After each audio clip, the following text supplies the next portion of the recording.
when I found out I was pregnant. The childhood sweetheart I had been on and off with for 10 years finally kicked me to the curb. He pulled away cleanly and quickly, and almost immediately announced his engagement to someone else. I became the laughingstock of our entire circle, and during those most unbearable days, the only person who stayed by my side was Diego. Everyone whispered, "If Olivia's the simp, then Diego's the wolf warrior. He's even volunteering to raise someone else's kid." Classic story, male lead dumps the supporting girl, and the second male lead swoops in to save her. Diego ignored all the gossip, just as he'd always quietly protected me. When I finally said yes to his proposal, that tall, handsome man had red eyes for the first time. "Olivia, I'll make sure you're happy," he said, voice trembling. But on our wedding day, I suddenly woke up 7 years later. Diego was 35 now. His tone cold, his face filled with impatience. "Say it, what will it take for you to agree to the divorce?" Chapter 1. I do. I answered automatically, without thinking, just following the officiant's cue. It took several seconds before I realized something was wrong. There were no cheers, no guests, and Diego didn't respond. The man who, only a moment ago, had been looking at me with tearful eyes, now stared back at me with nothing but coldness. When he heard my answer, his tightly furrowed brows relaxed slightly. "Since you agree, divorce?" I blinked, stunned. "Why?" Silence fell for a few seconds. Diego's voice was low, heavy. "Olivia, can you please stop going back and forth? There's no point dragging this out. Is there? Do you have to make it ugly before you're satisfied?" That face, once gentle and patient, was now full of irritation, his voice so distant. It didn't sound like him at all. For a moment, I couldn't breathe. Before we married, Diego had proposed to me 4 times. I refused him the first 3. I was too scared he'd one day break my heart. 2. But he had kept saying, "Olivia, I'll never leave you. I'll spend my whole life clinging to you. Please, don't throw me away. Give me a chance, okay?" He even tattooed a red mole over his heart. For me. Now, staring at him, I couldn't reconcile the man before me with the one I remembered. Diego sighed impatiently and tossed a stack of papers onto the table. "Think it over and contact me when you're ready. I'll give you 1 month at most.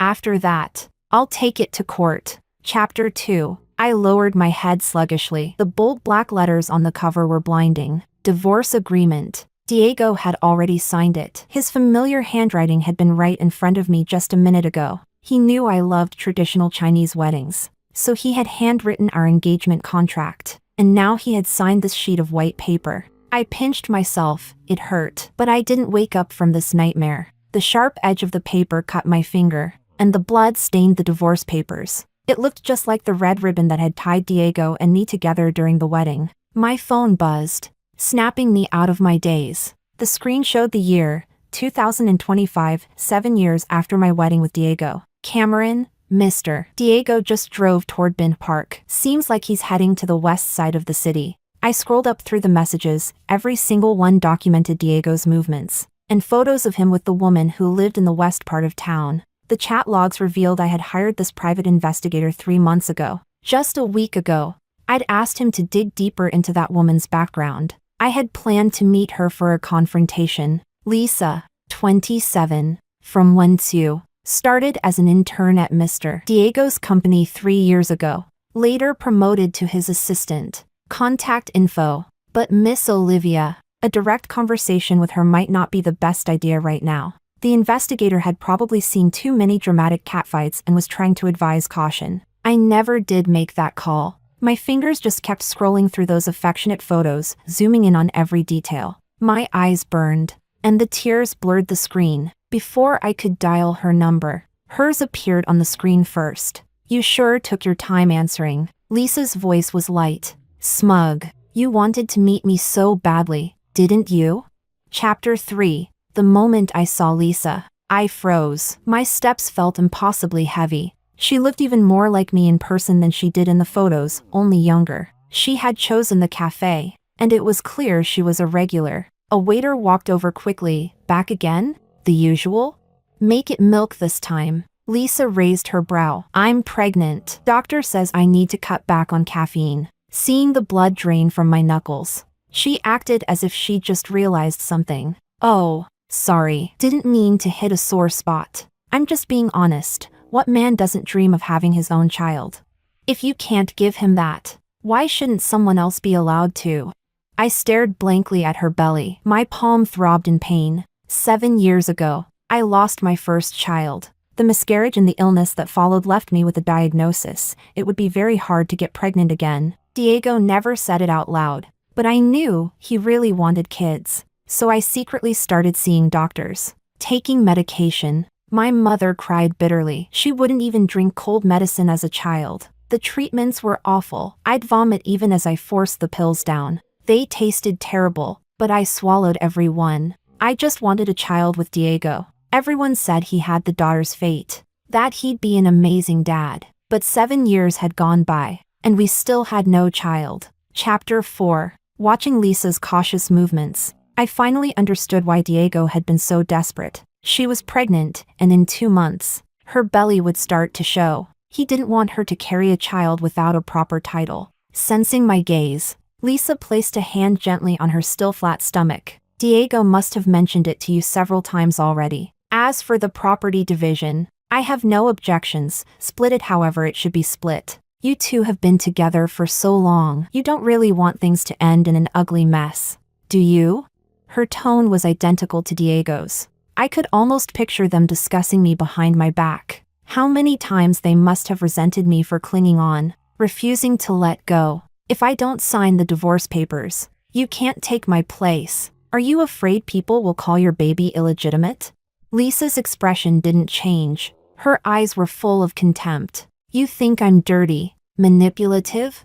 You two have no love left, and you still insist on holding him back. Doesn't that disgust you? I thought, perhaps at 35, after 7 years of marriage, I'd become weak, too weak even to ask for the truth over the phone. I straightened up, but as soon as I lifted the cup of hot coffee, a sharp pain tore through my abdomen. I nearly fainted, barely managing to steady myself by gripping the table. Lisa grabbed her bag, staring at me with alarm. If anything happens to this child, Diego will never forgive you. I bit back the pain, clutching the table's edge. Diego forbade you from meeting me, didn't he?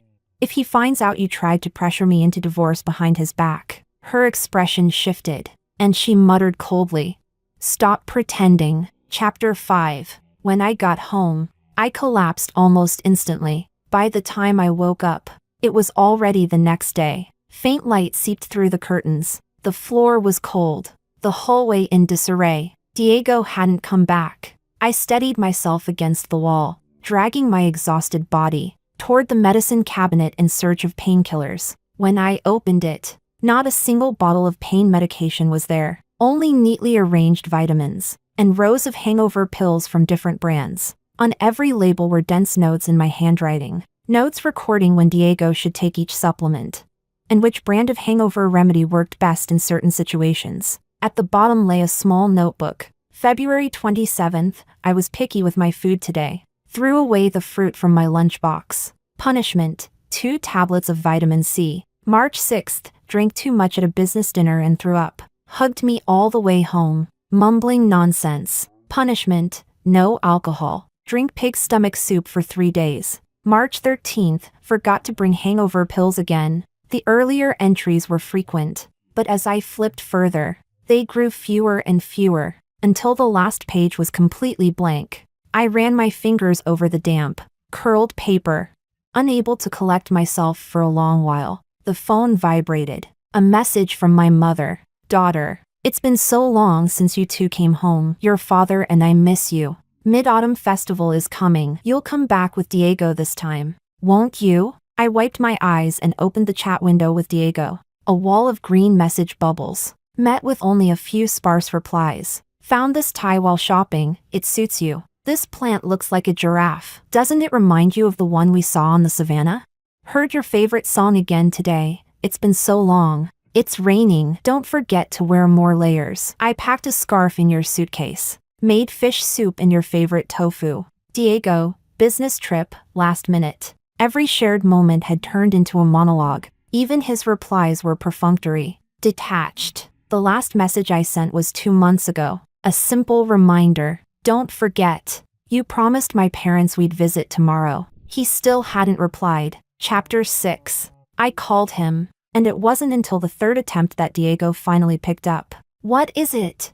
Mid-Autumn Festival is coming. My parents hope we can go back for a visit. There was a long silence on the other end. Then Diego sighed, impatiently, almost irritably. My heart sank. Before we married, Diego had worried that I would get homesick. To reassure my parents, he promised that we would visit them for every holiday, at least once every 2 months. But now, it had been over half a year since we last went home together. We'll see, he said, just as he was about to hang up. I spoke quickly. You promised me. On the day of the visit, Diego did come back. He looked at me coldly as I sat down in the passenger seat. Olivia, this will be the last time. They'll find out about us sooner or later. I've already given you enough time. Outside the window, the scenery sped by, and the small bell hanging from the rearview mirror jingled brightly, cheerful, yet unbearably noisy. Diego often had social engagements, and he liked playing soft music in the car to unwind. That's why the accessories I chose for him had always been quiet. His favorite used to be a small calming sachet I'd hand-embroidered, but now, it had been replaced by cold, clattering metal trinkets. As I stared at the tangled chains, bitterness welled up in my throat. Why did you lie to me? Why say you were on a business trip, when you were in another city lighting fireworks for someone else? Why promise to do 100 things together, when the middle pages of our journal turned into emptiness?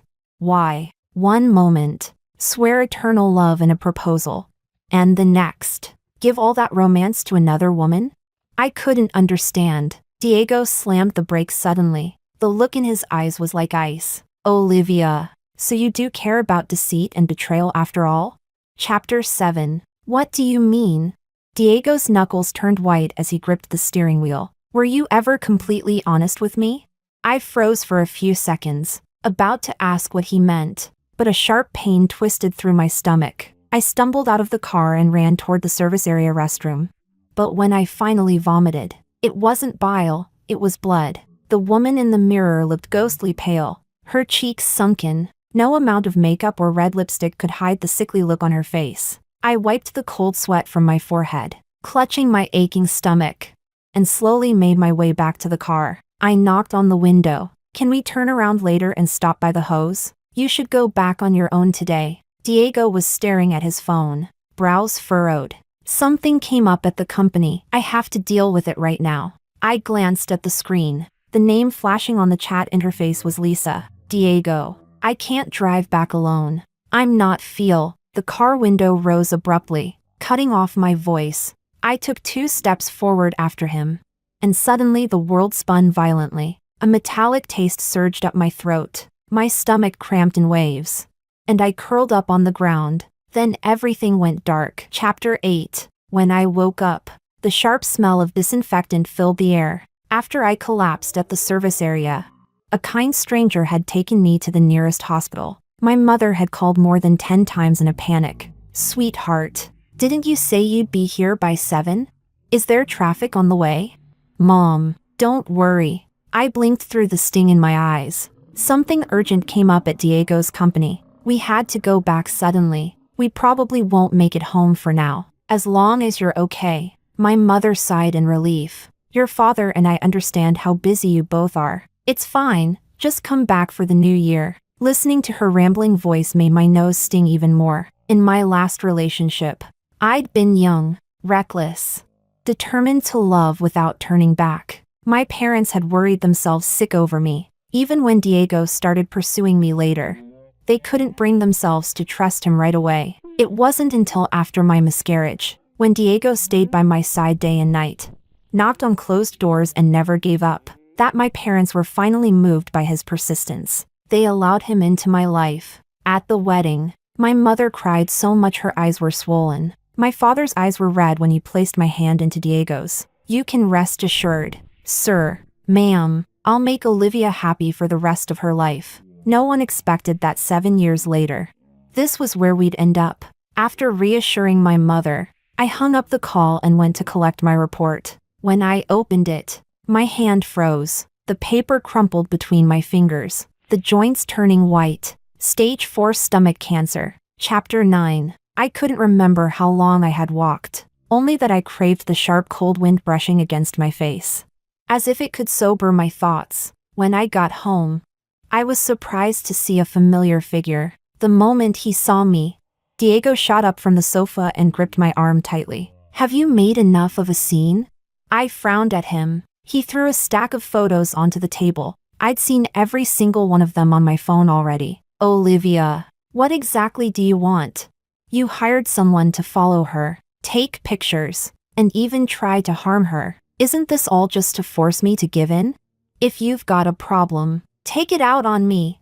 Lisa had clearly panicked that I might reveal. She was the one who arranged the meeting, so she dropped a bombshell first. She had known about the secret photos all along. No wonder those angles made everything look so intimate. I didn't have the energy to argue. All I wanted was to lie down and sleep.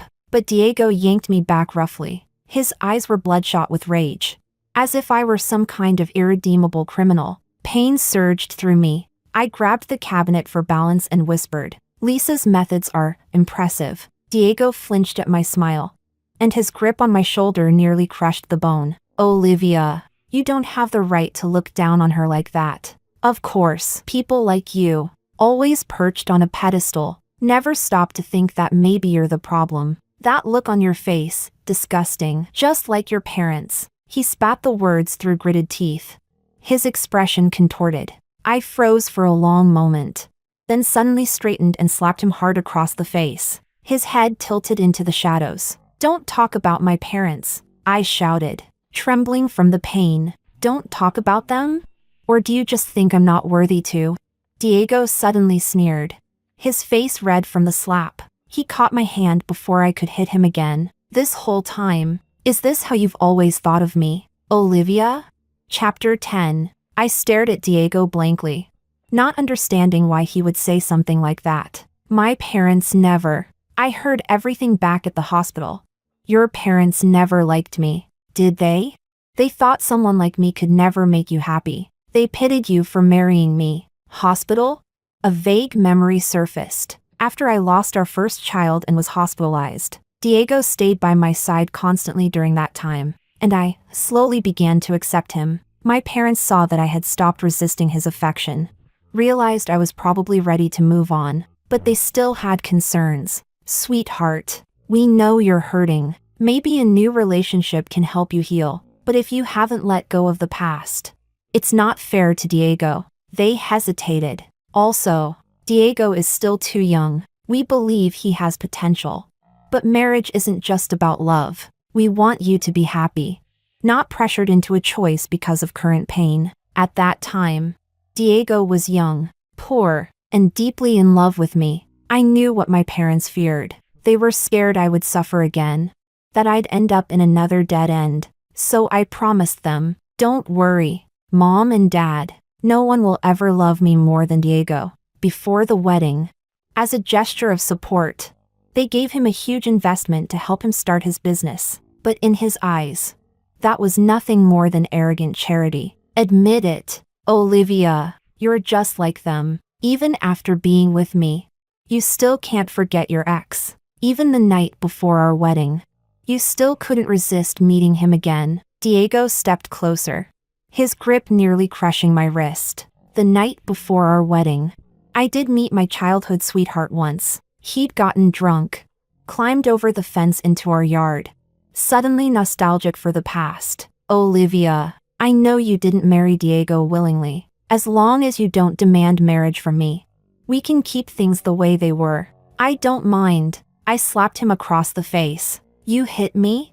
I slapped him again even harder, grabbed a wine bottle from the table and pointed it at him. "If I was once pathetic for being entangled with you, then fine, shame on me. But let me make this clear. I married Diego willingly. If you keep insulting him, I won't mind spending a night in jail." He looked at me and suddenly laughed. "Olivia, you haven't changed at all. Still clinging to your fantasy of love. Diego isn't like you. You don't even deserve to be compared to him. It's all the same. Olivia, you're just too naive. Chapter 11. The pain pierced deep into my bones, stealing my voice. I swallowed the metallic taste of blood and looked up at Diego. Is that really what you think of me? Diego's words were knives, each one driven straight into my heart. Olivia, do you think that because I once chased after you like a pathetic dog, I deserve to be your second choice? That because I loved you too much, I should live in the shadow of your precious first love, picking up the scraps he left behind, thanking you for every crumb you throw my way? No matter what I do, I'll never be good enough compared to the man who abandoned you. People can be pathetic sometimes, you included. He slammed the door and left, the sound echoing through the empty darkness. The seed of doubt he'd planted long ago had now grown into a towering tree. There was no longer room for me to explain anything. Chapter 12. Before I was hospitalized, I went to a temple, step by step. I climbed to the top of the mountain to leave behind my final wish. I wished for my parents to stay healthy, and for myself to hold on a little longer, so that my goodbye wouldn't come too suddenly. After lighting the incense, a young monk approached me. You've come again, he said gently. Will you visit the marriage tree today as well?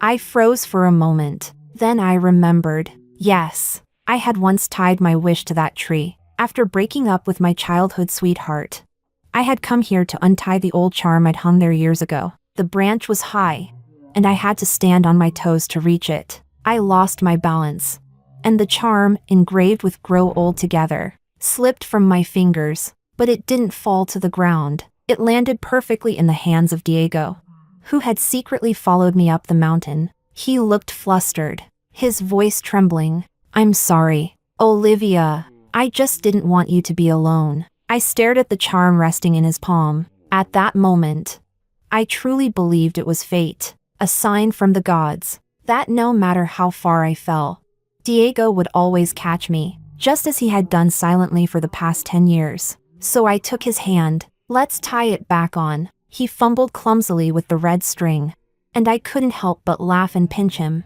Tie it higher. The higher it is, the easier for the gods to see it. Don't you want them to bless us with a lifetime together? Diego froze for a moment. Then his eyes reddened. He looked so awkward, fumbling until he pricked his own finger. That day, we became a couple. I found myself walking toward the marriage tree again. The old tree was now completely covered with charms. Most people had begun using a new one nearby. 7 years had passed. The charm we tied together had faded and weathered. I raised my hand to touch it, but through the branches, I saw a familiar figure. Diego was standing beneath the new tree, his arms around Lisa. Can you reach it? A little higher. Lisa giggled. I want ours tied to the very top. The rope on the old charm was rotten. I tugged lightly, and it fell to the ground. Diego's name had faded completely, leaving only one word visible: Olivia. The cruel persistence of coincidence. I picked up the charm, turned around, and walked away. Then I called Diego. I've made up my mind. Let's get divorced. He sounded startled, but there was relief in his voice. All right. When? Tomorrow. Chapter 13. The next day. I didn't make it to meet Diego as planned. The pain that struck me in the middle of the night was unbearable. Before losing consciousness again, I managed to dial 120. When I woke up after emergency treatment, I saw dozens of missed calls from Diego. Olivia, what the hell do you want from me? His voice was furious. You keep changing your mind. Are you making a fool out of me? My throat was dry and raw, the taste of iron thick in my mouth. Don't move right now. Just lie still. A nurse's voice said nearby. I'll get you some water. At that sound, Diego's rant stopped abruptly. After a pause, his voice came back, calmer. Where are you now? Less than 30 minutes later, he arrived. He frowned slightly as he stood beside my hospital bed. Why are you here? I looked at him calmly and told the truth. Cancer. Diego froze. It took several seconds for my words to register, and disbelief flickered across his face, but only for an instant. Then disbelief turned to disdain. Olivia, this trick won't work. I think I've made myself clear. There's no future between us. Did you bring a pen and paper? I extended my hand. No need to wait. I'll sign it now. When I signed my name without hesitation, Diego looked momentarily stunned. It wasn't until he held the signed divorce papers in his hands that his expression finally softened a little. See? Wouldn't it have been easier like this from the start? I tried to talk nicely before. I never wanted things to get this ugly. I was exhausted and wanted nothing more than to sleep. I turned my head away, giving no reply. Diego held the agreement and started to leave, but suddenly stopped in his tracks. He turned back. His voice cracked slightly, tinged with something almost desperate. Did you ever truly love me, Olivia? Even for a moment? Realizing how pitiful that sounded, he quickly changed his words. Olivia, have you ever regretted it? I looked at him. He felt so unfamiliar, utterly foreign. What about you? I asked softly instead. Do you regret being with Lisa? Diego's lips trembled, but he didn't say a word. Chapter 14. The day we went to the Civil Affairs Bureau.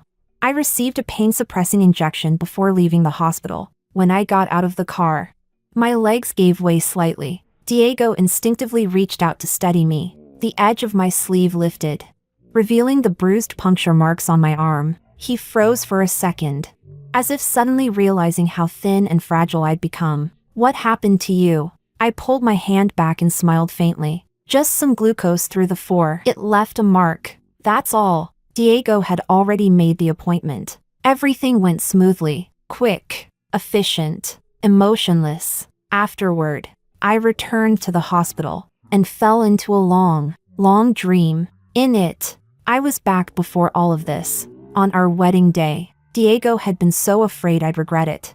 Yet he didn't want to trap me. He asked me over and over if I truly wanted to marry him. If you have even the slightest hesitation, he'd said, I'll cancel everything. I just want you to have no doubts. When I woke up, my pillow was soaked with tears. On the hospital TV, Diego was announcing his engagement to Lisa. Lisa was crying with joy, her tears glistening under the lights, just like the day Diego knelt before me, sliding the diamond ring onto my finger, with that same gentle, devout smile.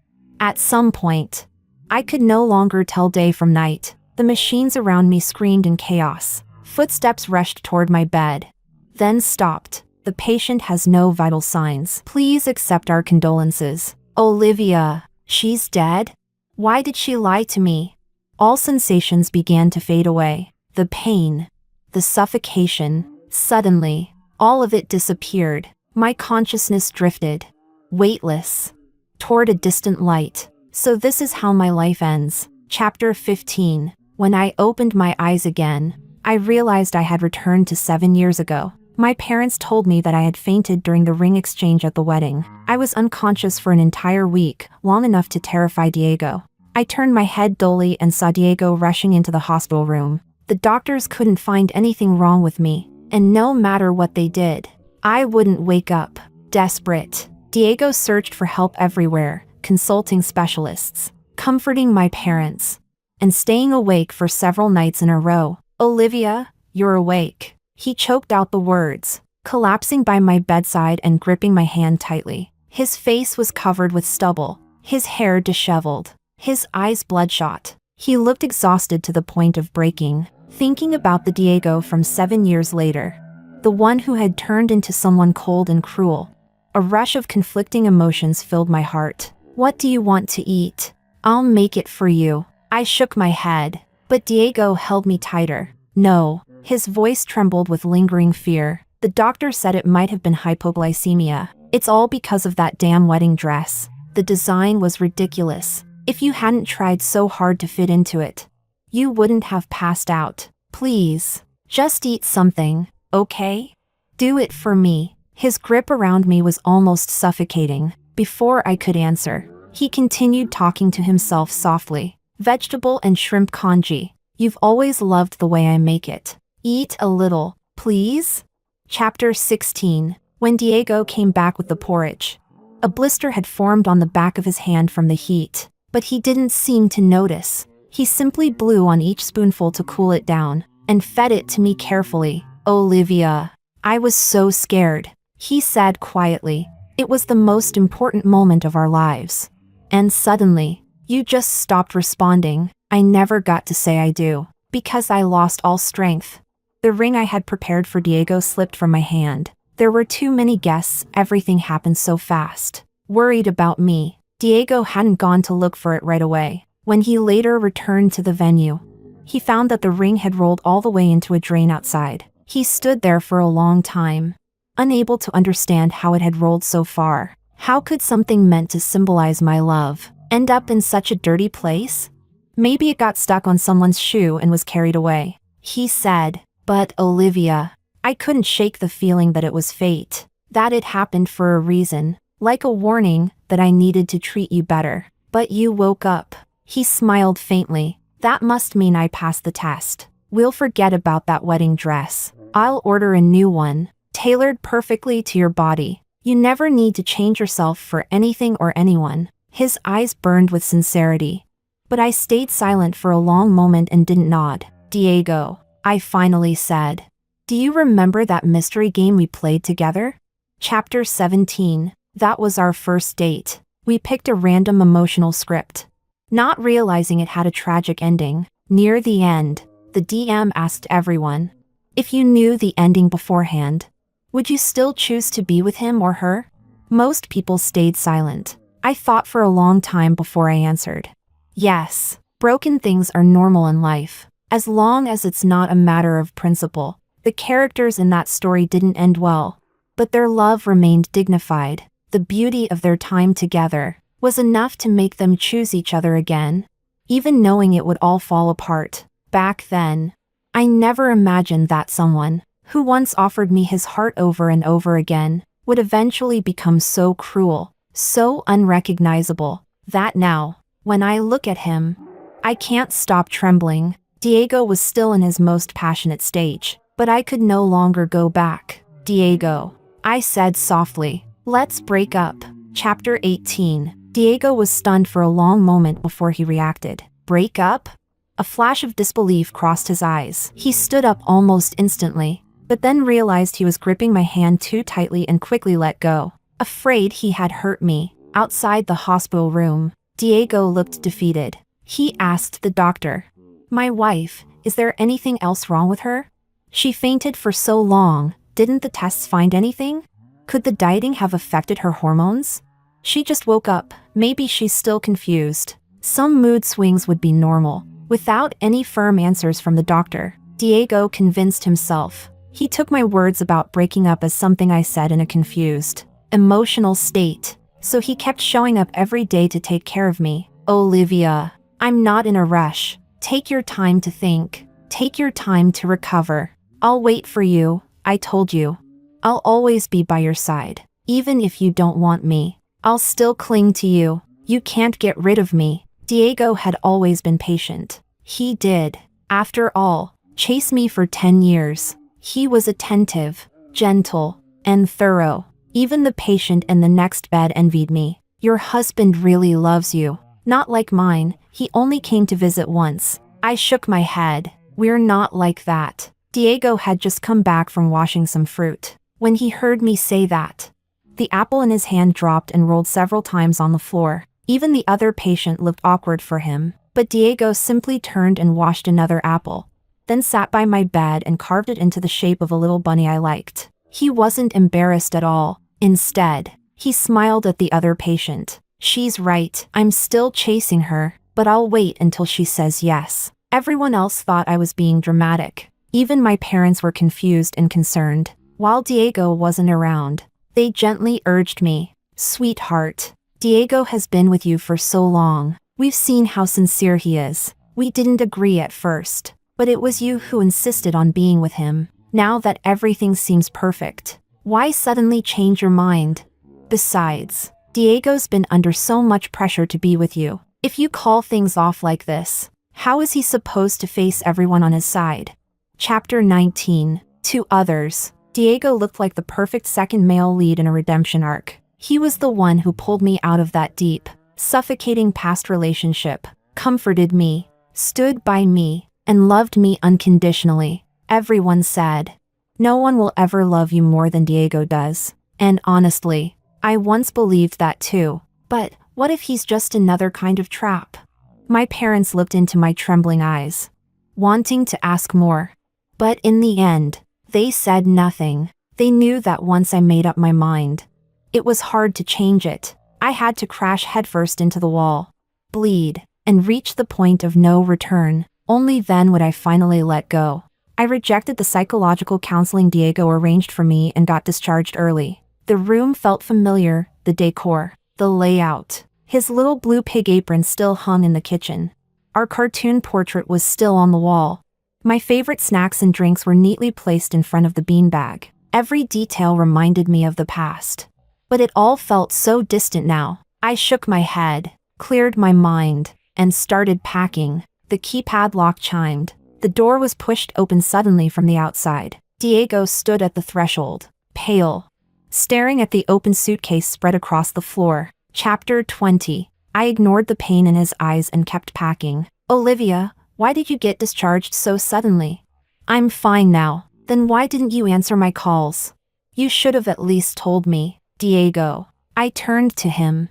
"I told you a week ago, we've already broken up." Diego looked like he had run all the way home. His chest was heaving as he caught his breath. He looked at me for a long moment, then tried to control his temper and reached for my hand. "I know you're feeling down lately. Eat something sweet, it'll help increase dopamine. Might lift your mood a little." He placed a cake box on the table, cut it, and handed me a slice. It was from my favorite cake shop. They don't have a branch in this city, and the cakes are limited edition, very hard to get. Every time I ate one, it used to make me really happy. But now, I looked away coldly. "I don't want it. And Diego, don't do this again. Did you even forget what today is?" Diego paused. Of course I hadn't. Today was our relationship anniversary. Ever since we got together, Diego celebrated every single occasion, each with a different gift. For our anniversary, he always went out of town to buy this cake himself. Even flew back just to surprise me. "It doesn't matter anymore." "Doesn't matter?" Diego suddenly laughed. His eyes turned red. "Olivia, how can you be so heartless? When you're happy, you're with me, smiling sweetly. And when you're unhappy, you cut me off coldly, just like that? You treat my feelings like they're nothing. All these years, what have I meant to you? Wasn't I good enough? Or, are you still thinking about the one who left you behind?" Chapter 21. Really? Is it truly like Diego said, that I trampled on his sincere feelings? That I never loved him at all? If I never loved him, then why does it hurt so much to see him with someone else? I slowly stood up and met Diego's bloodshot eyes. "And you? What am I to you? Is it love or obsession? You've given so much, can you even see yourself clearly anymore? Do you love me because you truly want to be with me? Or are you just unwilling to let go of the decade you invested?" I pronounced each word with weight. "It's been so long, Diego. Can you still tell the difference?" Chapter 22. I moved out of the house and unilaterally called off the wedding with Diego. Pulling away wasn't as easy as I thought. It came with withdrawal symptoms. When I scrolled through social media, Diego's posts were always the first to appear. Passing a store, I would stop at the sight of a tie, only to realize that color would have looked great on Diego. Cooking too much by accident. Automatically ordering a meal for two. Forgetting to update my default delivery address when shopping. Everything reminded me that I was forcing someone out of my life. We barely contacted each other after that. The last message in our chat stayed on the night I moved. As I rolled my suitcase downstairs, Diego, who had been standing there in a daze, suddenly sent me a message. "It's late. Let me drive you." Yeah, that was the Diego I knew. No matter how ugly our fights got, he would always be the one to back down first. I relied on that love too much. So much that even after the heartbreak 7 years later, I still refused to let go. That night, I didn't wait for him. I just watched from the car's rearview mirror, as his figure slowly shrank in the distance, to keep my mind from spiraling into memories.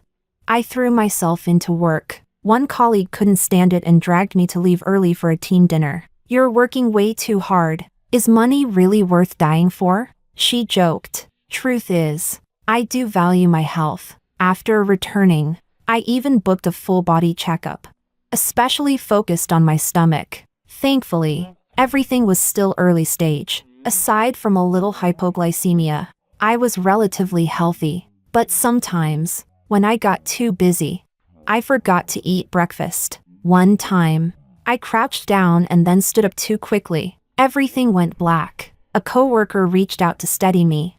But the next second, I fell into a familiar embrace. The scent of a person is hard to forget. My male colleague looked shocked at the man who suddenly appeared. This is... Diego smoothly pulled a chocolate from his pocket, unwrapped it, and offered it to me. I'm Olivia's friend, he said, voice rough. Once I was standing firmly again, he quietly let go. I'll give you guys a ride. Before I could decline, my clueless colleague cheerfully hopped in the car. Perfect. It's so hard to get a taxi right now. Hee hee. Lucky me. Seeing her innocent reaction, Diego let out a small sigh of relief. After the dinner, Diego was still waiting by the entrance. My other colleagues made teasing comments, formed pairs and coincidentally left me behind. They all exchanged knowing glances as I got into Diego's car. Truthfully, I did have something to ask him. Are you following me?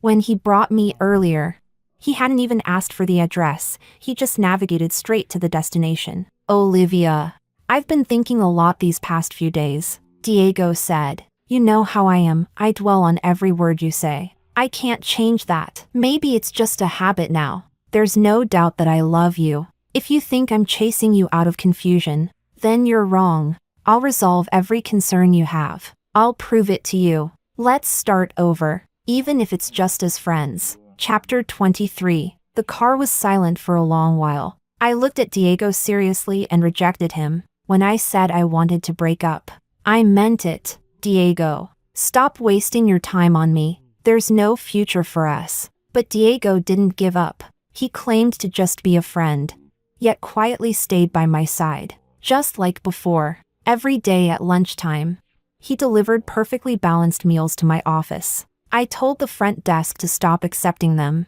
The necklace I paused to glance at in a store would show up in the delivery locker the same day. I'd throw it away without opening it. Hit movies, newly released snacks, new designs at my favorite nail salon, anything I'd once been interested in. Diego would send it all my way, even though the outcome was always the same. He didn't seem to care. He still showed up to drive me to and from work. If I didn't get in the car, he followed behind. If I switched to the subway, he squeezed into the rush hour crowd, using his arms to carve out a small, safe space around me. It was once these attentive, almost obsessive details that slowly drew me in, but now, they only made me feel exhausted. I applied for a job transfer. The day before I left, I staged a decoy, pretended I was going home to visit my parents. At the first light of dawn, I quietly rolled my suitcase out the back door. But before I even boarded the flight, my parents called. Diego seems to have figured it out. He drove off in a hurry. He's probably chasing after you. A sense of unease crept up my spine. Sure enough, the next second, a call came in from an unfamiliar number. I immediately blocked it and rushed to check in. Even after landing, another call from my parents came in. Sweetheart, something's happened. Diego was driving too fast. He's been in a car accident. Chapter 24. That was the last time I saw Diego. He lay pale in the hospital bed. When he saw me, he hurried to pull the blanket over his injury. My parents told me that Diego had broken his leg. They didn't know what had happened between us. But since it hadn't been long since the breakup, and it was me who initiated it, they felt a bit guilty toward Diego. They hoped that no matter what had happened, I could at least go visit him. Olivia, you came. Diego covered his injured leg and tried to sit up to peel me an apple. I cut him off coldly. Diego, if I were the kind of person who'd be moved by pity, I would have said yes to you a long time ago. What you're doing now is only making things harder for me. From now on, I don't want to see you again. And I don't want you bothering my parents either. The accident had been entirely Diego's fault. He ran a red light while chasing me, crashed into another car, and nearly drove off a bridge. Thankfully, the pedestrian he hit wasn't critically injured. But they were elderly. Their rehabilitation would be long and expensive. Diego had to pour all his startup savings into the settlement. And he lost a leg. Yeah. I've lost everything now. Diego looked at me, his eyes trembling with despair. I'm completely unworthy of you now. I set down the fruit basket and turned to leave. Behind me, Diego murmured, "Maybe this is karma." I paused, then turned back, and saw him looking at me with empty, hollow eyes. "Olivia, back when you were in the hospital. Did it hurt this much too?" I was stunned for a moment, then suddenly realized Diego wasn't just looking at me. It seemed that the car crash had finally made him see our future. "Diego, goodbye." I didn't stop walking. I just kept going forward. Diego, side story/chapter 1. That car accident wasn't because of speed.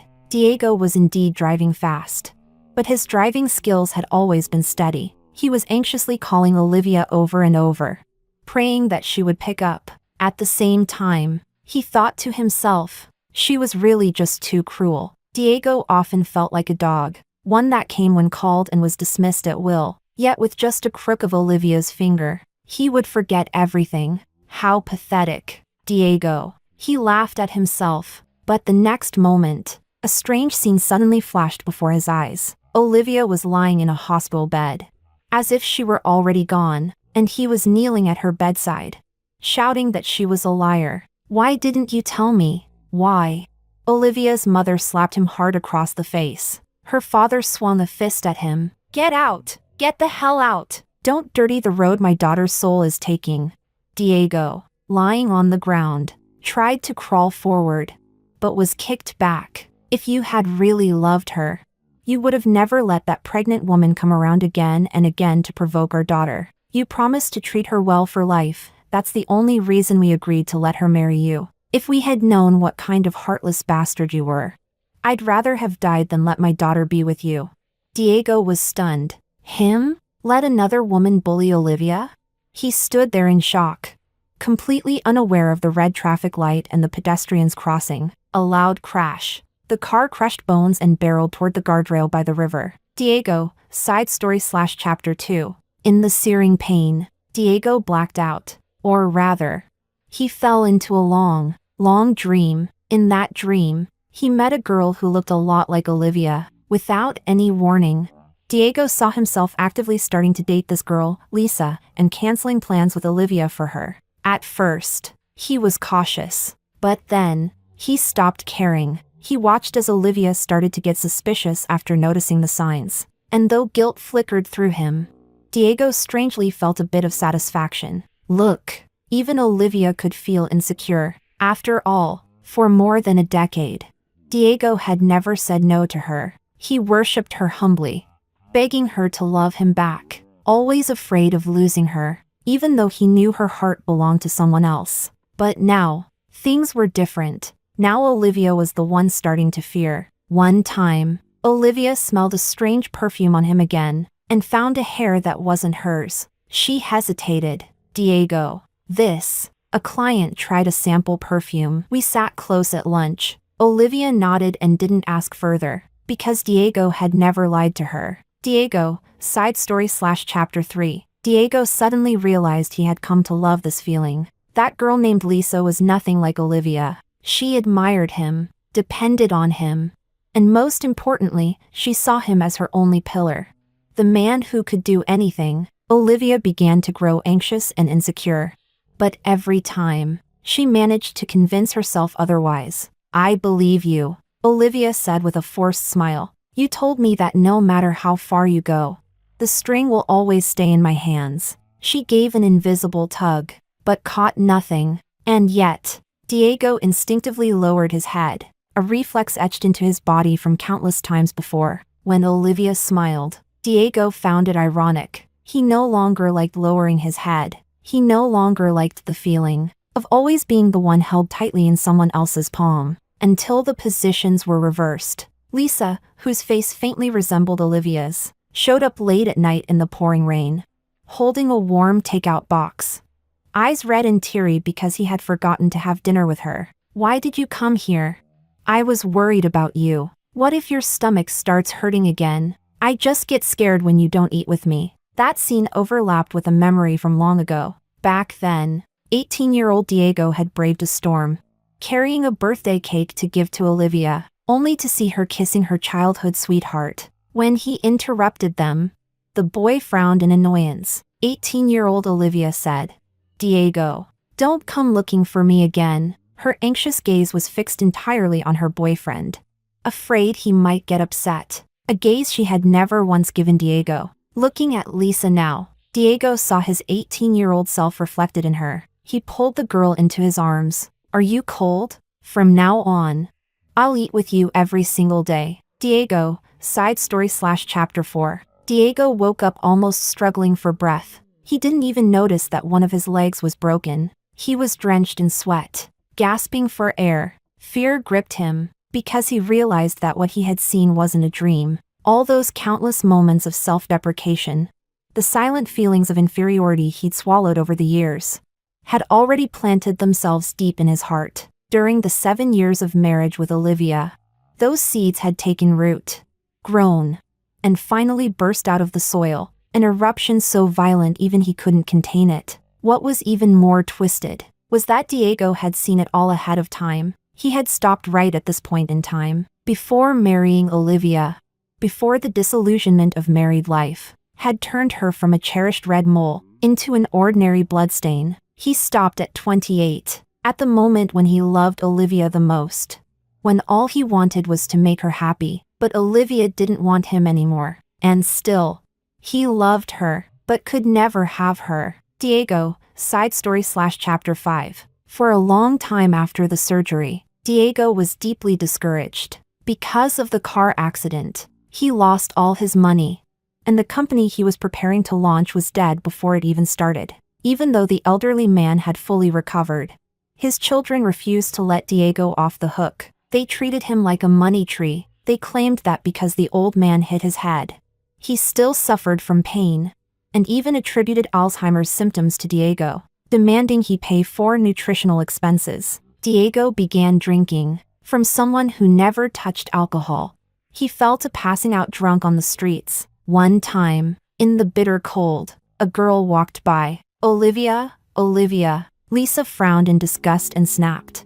What bad luck! A drunk vagrant mistook me for someone else. Diego sobered up instantly. Lisa, a Lisa completely different from the one he once knew. It wasn't until he cleaned himself up, rented a luxury car, bought an expensive designer bag, and pursued Lisa like the successful man from his dreams, that he finally saw her smile at him again. Just as he expected, Diego thought. Lisa's love was even cheaper than his own. Once the illusion wore off, he quickly grew tired of her and suggested a breakup. Why? Lisa's eyes turned red. You were my first love. I love you so much. How can you just say it's over like that?